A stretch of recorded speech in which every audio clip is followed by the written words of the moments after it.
Have you ever played the Subway game? If you had stumbled upon a popular horror forum back in 2010, you would have most likely found a post detailing the rules to a game on the first page.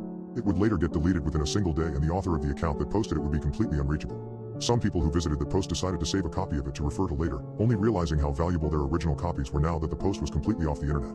Instead of reposting the rules on the online web for everyone to see, the individuals who kept those copies played the very game and realized it was far more dangerous than they had anticipated. Except some weren't even able to make it back.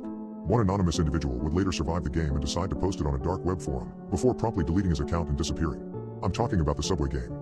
The Subway game is an extremely dangerous game with the chances of failure exponentially higher than the chances of success. Winning the game requires deep determination, grit, and willpower, as well as some obvious physical strengths too.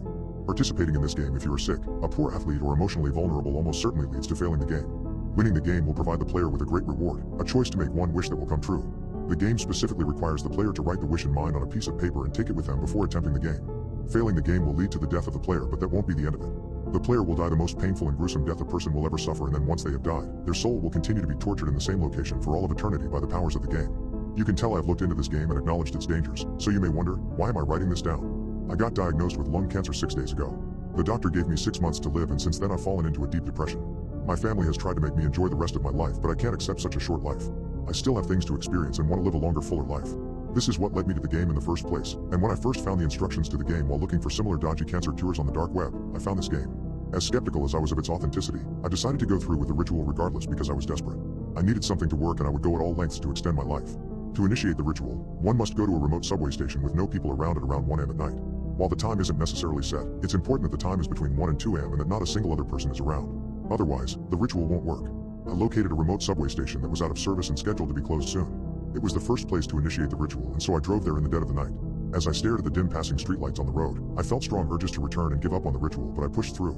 To perform the ritual correctly, the player must bring with them a sheet of paper with their wish written on it, as mentioned previously, and a wristwatch, preferably made of silver. The silver assists in keeping rogue entities away, and the watch itself is imperative to tracking time in the ritual, one of the main mechanics of the game. I brought both of these items with me, with my wish being the curing of my lung cancer. I walked down the stairs into the subway station and started to walk around the 2 platforms. This was part of the game that initiated it. Pacing around in the subway station for exactly 33 minutes will automatically start the game. The instructions stated the importance of considering the dangers of playing the game in those 33 minutes. There is still a chance to escape the game within those 33 minutes by exiting the station and promptly returning home. After that time is up, the game has started, and attempting to exit the subway station without going through with the game first will lead to instant failure. I stared around the dimly lit platform at the dusty wooden benches as I considered turning back and going home. I pushed through regardless, knowing that my will to live a longer life was stronger than my fear of the game. Dying now and dying in 6 months would make no difference. I had nothing to lose playing this game when I was already sentenced to death. The lights began to flicker and dim further until the basic silhouettes of the objects on the platform were visible. My body started to freeze up as my flight or fight response was activated, and I suddenly grew very sensitive to the dull thud of my shoes against the dirty concrete floor and the light whistling of the wind outside. I looked down at my watch and squinted to read the time. The dark made it difficult to discern the position of the watch hands. I didn't need to check the time though, because a few seconds later, I felt a strong sense of being watched. It came from deep in my gut and caused my stomach to tie into several knots. I turned around and saw the faint outline of a dark figure behind me. At the same time, the lights brightened slightly, and I could finally see the details of the objects around me. The person in front of me was facing away from me and was wearing a typical security guard uniform with dark dress pants and a matching coat. My heart began to thud rapidly against my ribcage as I realized the game had started. The appearance of the security guard is a clear indication of the game starting. Once spotted, the player must try their very best to slowly walk back and away from the security guard. The rest of the game will involve hiding from this security guard while also not leaving the train station until sunrise. I began to very carefully back away from the security guard when I heard him start whispering. Every raspy whisper sent a chill down my spine as I strained my ears to listen to what the guard was saying. I found myself frozen on the spot, struggling to make out what the guard was saying. The whispering continued as the guard began to turn around slowly. I lurched backward as I realized the guard was about to see me and quickly jumped behind a pillar as the guard turned around completely. I moved too quickly to be able to make out the guard's face, and all I saw was a blur of white, red and black like a damaged watercolor painting. I had nearly failed the game within the first 5 minutes.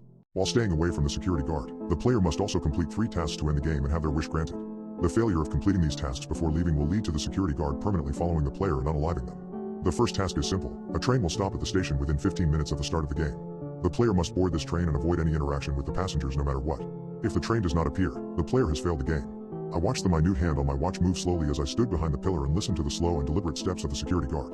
He had stopped whispering to himself and began walking around the platform. As the minutes passed and the train didn't appear, I began to worry. I heard the steady rumble of a train on the tracks just before 15 minutes had passed. I slowly peeked from behind the pillar and noticed that the security guard boarded the train, with his back still turned to me. The train itself was a typical modern train with nothing out of the ordinary. I walked over to the train and boarded it just before the doors closed. The security guard could still chase me on the train, and so I had to constantly move around making sure that he didn't find me as he searched through the entire train. The rules stated that the train ride would be no longer than 10 minutes, with the train stopping at the same subway station at the end of the ride. As the player continues to pass through carriages to avoid the security guard, they would notice that the carriages are endless.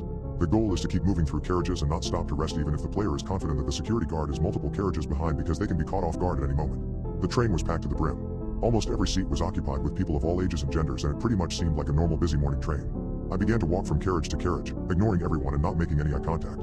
As I was passing through my fifth carriage, I accidentally tripped on a baby stroller's wheel in the middle of the carriage and nearly fell on the baby itself. The mother of the child reacted quickly and locked eyes with me. I instinctively began to apologize, and as soon as the first syllable came out of my mouth, the entire cabin of people fell silent and locked their eyes on me. The warm, bustling environment of the carriage was reduced to a cold, silent stare. I quickly removed my watch and threw it far away behind me as everyone in the carriage simultaneously jumped towards it. Taking this as my cue, I quickly ran as fast as I could through the carriages, making sure that I didn't interact with anyone this time. The train began to slow and pulled to a stop at the same subway. I quickly departed the train and hid behind the same pillar just as the security guard got off the train as well, with his back still turned to me. My mistake on the train had cost me my silver watch, and without it, winning the game was going to be much more difficult. The instructions for the game state that when the player gets off the train, they will find themselves on the same station. While they will geographically be on the same station, they've moved to another dimension. The rest of the game will occur in this strange new world full of entities that humans were never meant to interact with. Leaving the train station here almost certainly means death from the entities outside. The subway station itself acts as a midway medium between the normal world and this world, forming an ideal location to proceed with the rest of the ritual. The second task involves finding a door. This hypothetical door will lead to stairs that ascend into a new area, the place where the final task will be performed. All the while, the player must avoid the night guard and anything else on the subway. While the task seems incredibly easy, many people who have won the game claim it was the hardest part. I watched the night guard continue to pace around the station, with his back always turned to me. My blood ran cold when a disturbing thought that sent chills down my spine formed in my mind. The only feasible way for the night guard to consistently keep his back turned to me would involve him knowing where I was and where I was facing, to begin with. I felt my stomach sink to the floor as I continued to watch the night guard, who not once turned to face me. He was just playing with me. I needed to find that door. Fast. As the security guard began to walk past the pillar, I slowly walked around and began to scan the dimly lit platform with my eyes. I couldn't see any door yet, and so I slowly crawled forward on the platform, ducking behind a bench occasionally as I heard the security guard get closer. I got around the whole platform using this strategy of ducking behind benches and objects every time I felt the security guard coming closer, but as I scanned the whole platform, I realized that I couldn't find a single door. A familiar voice sliced through the air. It was my mother's voice, and she was yelling at me to call back. She seemed worried from the sound of her voice. "Come back, Ethan." I was about to yell back when I realized that it would be impossible for my mother to be here. She had died 2 years ago. Just as I was processing this, I began to hear the sound of police sirens and a man yelling at me to come out. More voices melted into the chorus, and soon the subway was an echoing cacophony of familiar and unfamiliar voices all singing the same chorus. Whatever was outside was trying to break me and make me come outside the subway station. I continued to look around the platform for my exit ticket, the door. I was crouched behind a bench when I realized that I had lost track of where the security guard was as I was listening to these voices. That's when I felt a cold, hard grip on my ankle. I whipped my head around and saw the security guard still with his back turned to me, grabbing me with his arm bent impossibly. My shrill scream echoed across the entire subway station as I jumped back. The grip on my leg loosened and I was able to kick away and quickly get on my feet before the security guard began to walk backwards toward me at an impossible speed. I continued to run, knowing that I had failed the game. I couldn't run forever, and soon enough, the night guard or something else lurking in the shadows will grab me. Just then a thick black tendril curled out from under the platform and grabbed my ankle. It pulled me onto the tracks like I was a rag doll. As I inevitably slipped and fell face first on the hard concrete platform, my vision began to narrow and I saw pinpricks of light in my vision. My head felt like it was underwater and my thoughts began to mush together until they all felt like they were lost in the fog. The excruciating pain of my entire body being battered against the rough rocks on the track somehow brought me back to my senses. My eyes were blurry with tears and my entire body stung from newly formed bruises, cuts, and grazes. The tendril continued to pull me in towards a black mass from beneath the platform. It was somehow darker than the darkness under the platform itself, and its grip on me was firm. I grabbed a rock from the tracks and smashed it on the tendril. It unwrapped from my leg just as I brought the rock down on it, and I accidentally hit my own ankle instead. Every single nerve in my ankle burned with excruciating pain the moment the rock slammed against it, and the dull crack that permeated the air made it obvious that I had possibly fractured a bone. Just then, the night guard also jumped down on the tracks as the tendril prepared to grab my now hurt ankle again. I began to crawl away helplessly. The rough rocks cut my palms as I pushed against them to move my body forward and away from the entities that longed for my soul. Just then, I felt cold metal against my palms. I looked down and noticed that hidden beneath the rocks was what looked to be a metal trapdoor. I desperately searched for the handle, and once I found it, I opened the heavy rusted door with my remaining strength. As I pushed my whole body into the opening, I realized that there was a drop. I tumbled down for a short moment before I landed on my hurt ankle and twisted it. The pain nearly blinded me as I curled into a fetal position in agony. I looked around and noticed I was in a well-lit room with a single small table in the middle. The final task. Crawling over to the table caused bursts of pain to go through every single nerve in my body. My muscles burned and ached and I was on the verge of passing out. I quickly placed the sheet of paper with my wish on the table just as my vision went black. They found me bruised and battered on the tracks just outside the entrance of the subway station in the morning. It took my ankle another month to be usable again, and I still walk with a limp today. However, the game wasn't a lie and my wish was indeed granted.